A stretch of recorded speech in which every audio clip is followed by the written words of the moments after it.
भगवान गौओं को चराते चराते ग्वाल लोगों के साथ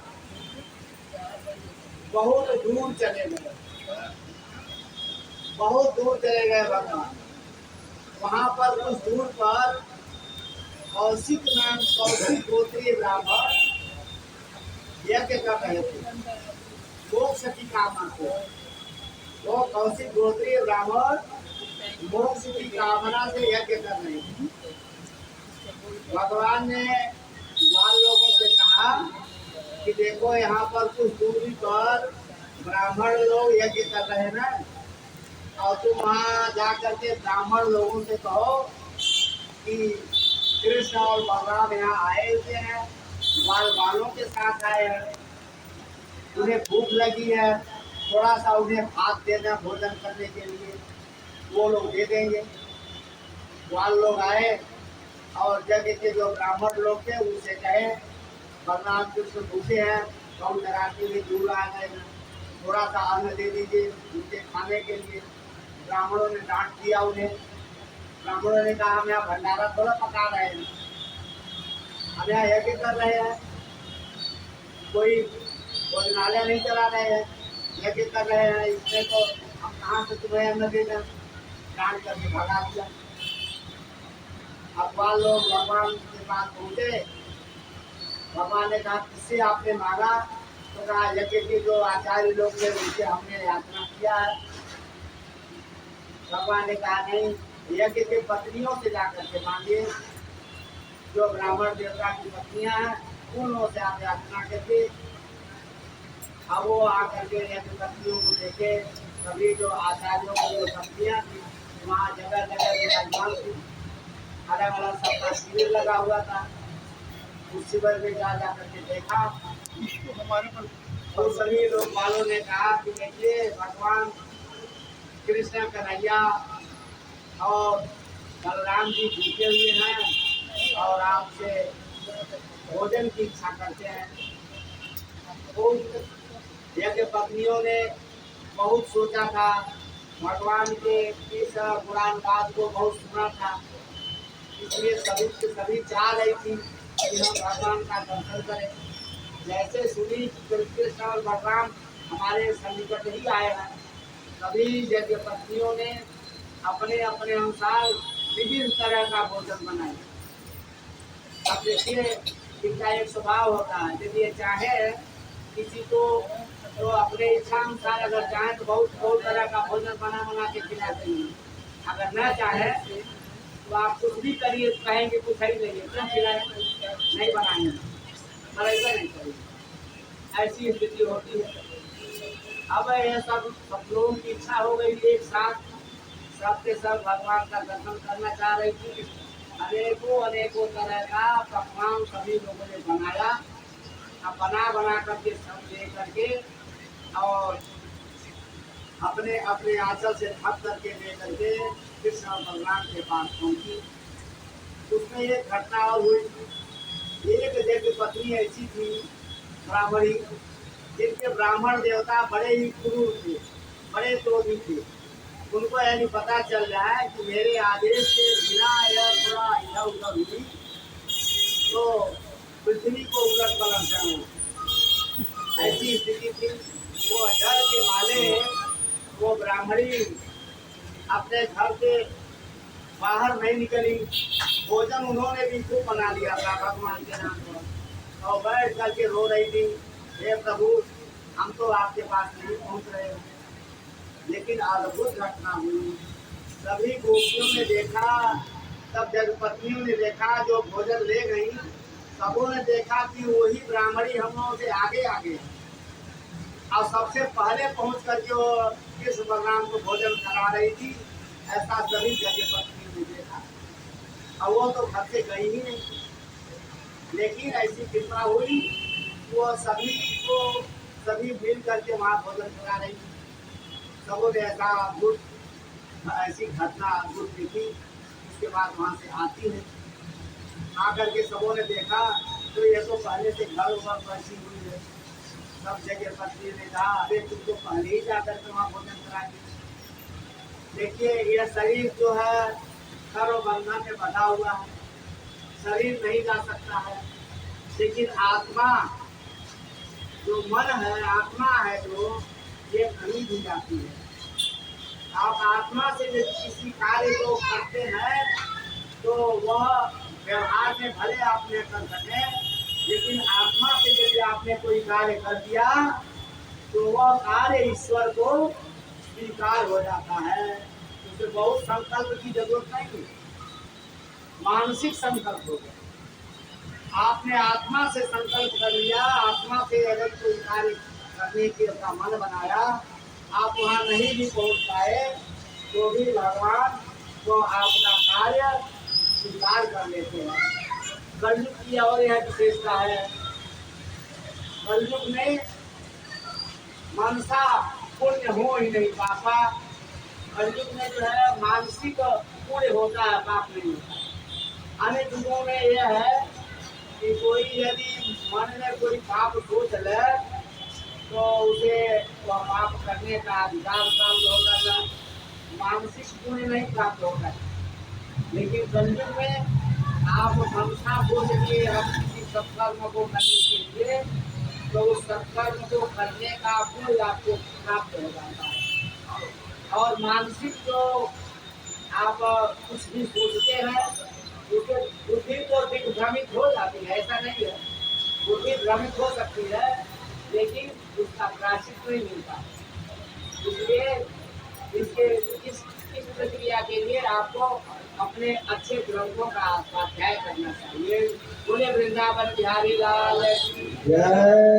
कभी जगपतियों ने अपने आप ने जब ऐसा अपने पति देवताओं को सुनाया, पति देवता लोग अपने आप में सोचने लगे कि हम लोग तो अहंकार में पड़े हुए थे कि हम लोग बड़े बड़े यात्री हैं, बड़े बड़े कर्मकांडी हैं, इसलिए भगवान का दर्शन नहीं कर सके। तुम लोग के धन्य हो जो स्वयं अपने हाथों से कृष्ण कन्हैया को भोजन कराई। अभी से यह विशेषता यह है, घर में यदि समस्त प्रकार का, ये भगवान की कृपा है, भगवान घर में यदि समस्त प्रकार का अन्न धन सब कुछ विराजमान हो और घर में कोई लक्ष्मी न हो ना, तो बढ़िया से भोजन खाने के लिए नहीं मिल पाता। ये भगवान का श्राप है। यदि घर में कुछ भी नहीं है, यदि गृहिणी है तो कुछ न कुछ घर में तैयार करके कुछ जल जलपान की व्यवस्था हो जाती है। यह दैविक शक्ति है, ये देवियों को भगवान ने आशीर्वाद दे दिया। बोले जय नारायण भगवान की जय, बोले वृंदावन बिहारी लाल की जय। इस तरह से भगवान सबके ऊपर बार बार कृपा करते रहते हैं।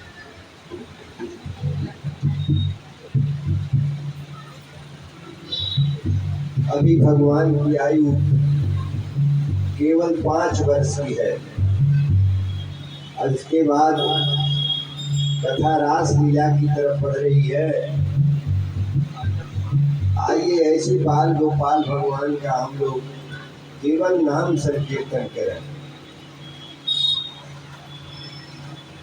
हरि गोविंद बोलो, हरि गोपाल बोलो, गोविंद बोलो, हरि गोपाल बोलो, गोविंद बोलो, हरि गोपाल बोलो, गोविंद बोलो, हरि गोपाल बोलो, राधा रमण हरि गोविंद बोलो, राधा रमण हरि गोविंद बोलो, राधा रमण हरि गोविंद बोलो, राधा रमण हरि गोविंद बोलो।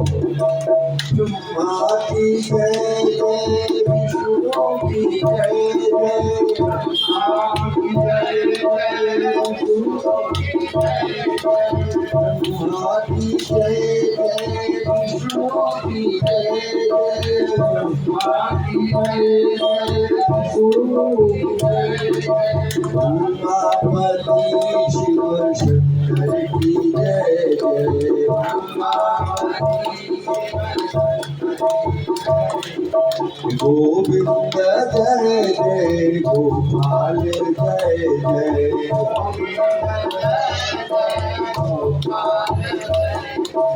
गोविंद बोलो हरि गोपाल बोलो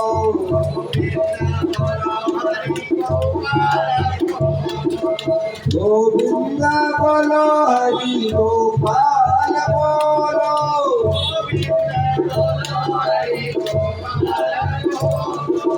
राधा रमण हरि गोविंद बोलो राधा रमण हरि गोविंद बोलो राधा रमण हरि गोविंद बोलो राधा रमण हरि हरे गंगा की जय जय गंगा की जय जय गंगा की गंगा की जय जय यमुना की जय जय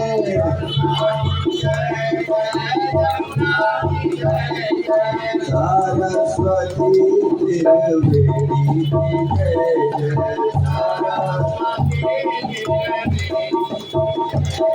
गोविंद जय जय गोपाल जय जय गोविंद जय जय गोपाल जय जय गोविंद जय जय गोपाल जय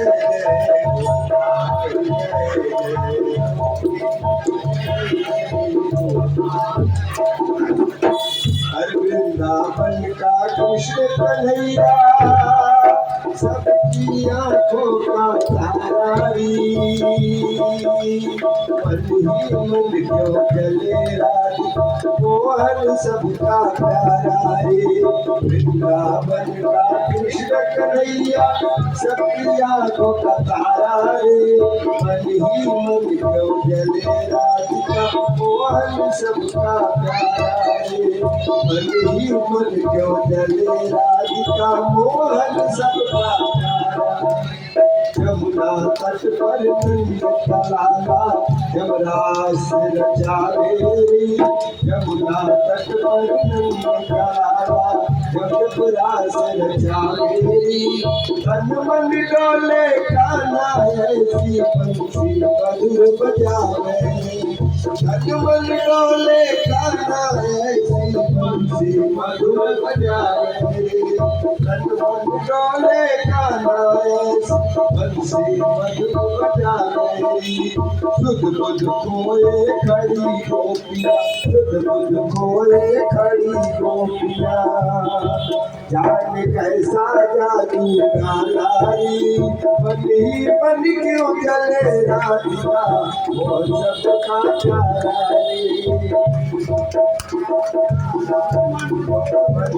मन क्यों चले राधिका मोहन सबका प्यारा खुद खोए खड़ी गोपिया जाने कैसा जादू लाली मन क्यों चले राधिका मोहन सबका प्यारा रंग सलोना ऐसे जैसे रंग सलोना ऐसे जैसे छाई घटा है सावन की रंग सलोना ऐसे जैसे छाई घटा है सावन की ऐसी मैं तो हुई दीवानी मनमोहन मन भावन की तेरी मैं तो हुई दीवानी मनमोहन मन भावन की तेरे कारण देख सावरे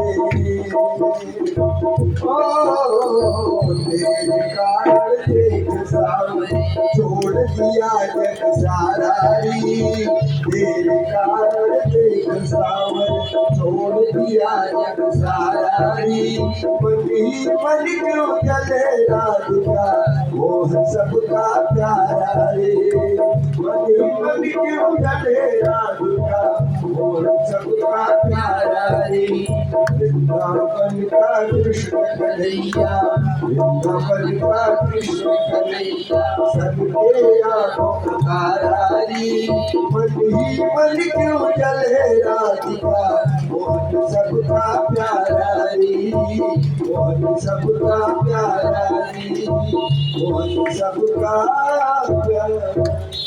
बोले वृंदावन बिहारी लाल की जय, बोले बाल गोपाल भगवान की जय। भगवान इस तरह से अद्भुत लीलाएं करते रहते थे। ऐसी बाल लीलाओं को देख करके नंद, उपनंद, सुनंद इत्यादि सभी नंद लोगों ने एक मीटिंग किया। सभी नंद लोगों ने कहा, नंद बाबा, आपका जो ये पुत्र है ये कोई सामान्य नहीं है। अघासुर, बकासुर, बक्सासुर, कालियाना ऐसे विकराल विकराल दैत्यों का वध करने वाला कोई सामान्य नहीं है। नंद बाबा ने कहा, देखिए ये बात तो गोपनीय है, हमको गर्गाचार्य जी ने सबसे पहले ही बता दिया। गर्गाचार्य जी ने कहा कि आपका जो पुत्र है यह शुक्ल, रक्त और पीत ये तीनों वर्णों को मिलाकर के कृष्ण बना है। सबसे कृष्ण जो मनुष्य के सभी पाप, रोग, दोष का कर्षण कर लेता है उसे कृष्ण कहते हैं। यह कृष्ण सभी घट घट का निवास करने वाला है। पूर्ण ब्रह्म का अवतार है भगवान कृष्ण का। यह स्वयं परब्रह्म ही अवतार लिए हैं और यह वसुदेव और देवकी के ही पुत्र हैं। यह हमें गर्गाचार्य ने पहले बता दिया है। यह बलराम जो है कैसा अवतार है, बल की राशि है। भले ही जिनका विशेष रूप से जो अवतार भी कहते हैं, ये भगवान बलराम है, जिनके बल की कोई सीमा नहीं है। हम सभी जगत के जितने भी प्राणी हैं, सभी लोगों के हृदयांगम में निवास करते हैं। इस तरह से सुनने के बाद सभी नंदों ने कहा, है हम लोगों का बड़ा अच्छा सौभाग्य है जो हमारे कुल में स्वयं भगवान ने अवतार दिया है, हमें इनका सानिध्य प्राप्त हो रहा है। उसी समय वर्षा ऋतु आ गई थी। इंद्र का जो है मित्रा वरुण नाम का एक यज्ञ होता है। सभी ग्वाल लोग मिल करके उस यज्ञ को करते थे। उस यज्ञ से इंद्र देवता प्रसन्न होकर के और वो अपनी दृष्टि करते थे, जिसे घास होती थी और अन्न होते थे। अब उस यज्ञ की तैयारी हो रही थी, जगह जगह यज्ञोत्सव हो रहा था। भगवान ने देखा, भगवान ने पूछा, नंद बाबा यह कौन सा कार्य होने जा रहा है? इस तरह से बड़ा जो है सजावट हो रहा है, जगह जगह तरह तरह के पटाखे लग रहे हैं। नंद बाबा ने कहा, देखिए एक इंद्र यज्ञ हो रहा है, इस जगह से इंद्र प्रसन्न होते हैं। बाबा से भगवान ने कहा, तो उससे क्या होता है? तो इंद्र प्रसन्न होते हैं तो वो अच्छी वर्षा करते हैं, जिससे गौएं चलती हैं। भगवान ने कहा कि नहीं, ये तो गलत बात है। अब जब हम यज्ञ करें इंद्र के नाम पर, तो इंद्र जो है वर्षा करें। एक तंत्र बनाया गया है, इस तंत्र के अंदर पूरे पृथ्वी के सभी लोग काम करते हैं। एक तंत्र है, देवता का भी तंत्र है, वैसे मनुष्य का भी संसार में एक नियम बनाया गया है। उस नियम के अनुसार सबको अलग अलग पद प्रतिष्ठा दी गई है, जो जहाँ है अपने अपने अनुसार से सभी लोग कार्य करते हैं। उसमें घूस घास लेने वाले को अच्छा नहीं माना जाता है।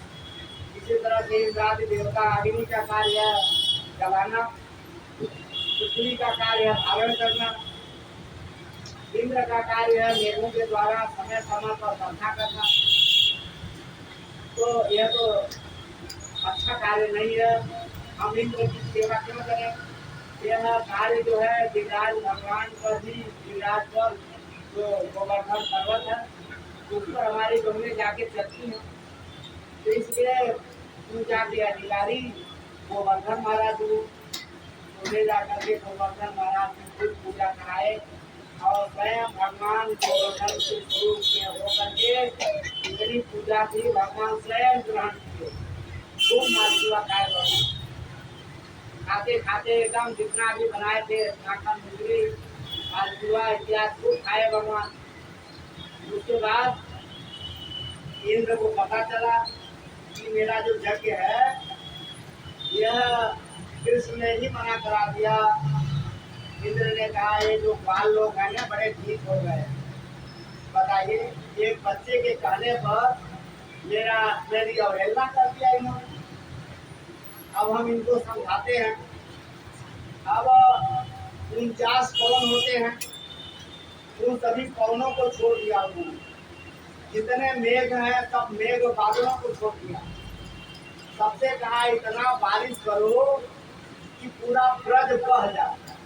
ये जो ग्वाल हैं, गौरे हैं, इनका जो नगर है, ये सब का सब 100,000 इस तरह से बारिश करो, भयंकर वर्षा करो, सबको ये साथ छोड़ दिया। अब क्या था, हर मात्र में ही चारों तरफ से अंधकार हो गया, कालिमा छा गई, तरह तरह की वायु बहने लगी। उसको देख करके जितने भी ग्वाल लोग थे सब लोग घबरा गए। सभी लोगों ने कहा देखिए अब तो इंद्र ने कोप कर दिया हम लोग के ऊपर, अब तुम अपने कन्हैया से कहो हमको बचा ले। हरिश्वर भगवान ने कहा ठीक है, आप सभी लोग गिरिराज भगवान के पास आइए। भगवान ने क्या किया, गोवर्धन पर्वत को अपने बाएं हाथ से उठा लिया। बाएं हाथ से उठा करके भगवान ऐसे खड़े हो गए जैसे छोटा सा बालक एक छाता लेकर के दृढ़ होकर के खड़ा हो जा, इससे कोई समस्या नहीं। उसी तरह से भगवान गिरिराज भगवान को लेकर के खड़े हो गए गिरिराज पर्वत को। 7 दिन तक लगातार मूसलाधार बारिश हुई। ऐसी बारिश हुई कि जो धारा बड़ी बड़ी धाराएं आकाश से गिर रही थी। लेकिन एक ऐसी घटना हुई, एक बूंद भी बारिश ब्रज में हुई नहीं। अब उससे पहले की एक घटना है, अष्टावक्र जी महाराज को एक दिन देवादिदेव महादेव ने अपने वहाँ भोजन के लिए निमंत्रण किया ब्राह्मण देवता को। माता पार्वती जी ने उन्हें भोजन कराया। 7 बहनों ने मिलकर के खूब बढ़िया से भोजन कराया। भोजन कराते कराते सब थक गई। जितना बनता है पूरा महारानी बनाती और वो ब्राह्मण देवता सब खाते जाते थे। दाल आए तो दाल पी जाए, चावल आए तो चावल पी जाए, पूरी आए तो पूरी खा जाए, सब्जी आए तो सब्जी खा जाए। एक दूसरे में भेद नहीं करा, जो आए सब खाते जाए। अब इस तरह से कई दिन तक यह कार्य चला। इसी में देव ऋषि नारद जी आ गए। नारद जी ने कहा अरे मैया मुझको भूख लगी है। माता ने कहा एक ब्राह्मण को तो आज करके से भोजन करा रहे, उसका पेटवा नहीं भरा और दूसरों में आपको आ गए। अभी तो इसी संकट से हम जूझ रही हैं। नारद जी ने कहा अरे मैया जैसे वो खा रहे हैं तो 2-4 पूरी हम ही खा लेंगे और क्या है, तो ज्यादा असर नहीं पड़ेगा। नारद जी भी बैठ गए। अब जैसे नारद जी के सामने भोजन आया, नारद जी को सब तुलसी पत्र डाल दिया और तुलसी पत्र जैसे डाले वैसे वो ब्राह्मण देवता ढकार लगाए, उसी ढकार ले लिए, कह रहे अब तो नहीं खाना, तुलसी दल किसी पात्र भोजन में पड़ जाता है तो भोजन मजबूर होता है, पचता नहीं, इसलिए तुलसी पत्र भोजन में डालना चाहिए। अब उसके बाद जब ब्राह्मण देवता चलने लगे तो कहे हमको पानी पिलाओ मैया। मैया ने कहा अब इस समय पानी नहीं पिलाएंगे, जब कृष्णा अवतार होगा ना तो इंद्र बारिश करेंगे, उसी समय आपको पानी मिलेगा, जाइए। अब जब इंद्र वर्षा कर रहे थे, अष्टावक्र महाराज मुंह खोल करके बैठे थे, योग बल से उन्होंने जितना बारिश हुई सब वो पी गए। 7 दिन तक बारिश होती रही, ब्रज में कुछ भी पता नहीं चला, सब पी गए जितना जल था। इंद्र वर्षा करते करते सब थक गए। जहाँ नारायण ही रक्षा करने के लिए तैयार हो उसका कोई क्या बिगाड़ सकता है। इस आइए गोवर्धन जी का पूजा कर लिया जाए, क्योंकि बड़ा महत्व है। बोले गिरिराज भगवान की जय। श्री गोवर्धन महाराज महाराज, तेरे माथे मुकुट विराज रहे। श्री गोवर्धन महाराज महाराज, तेरे माथे मुकुट विराज। श्री गोवर्धन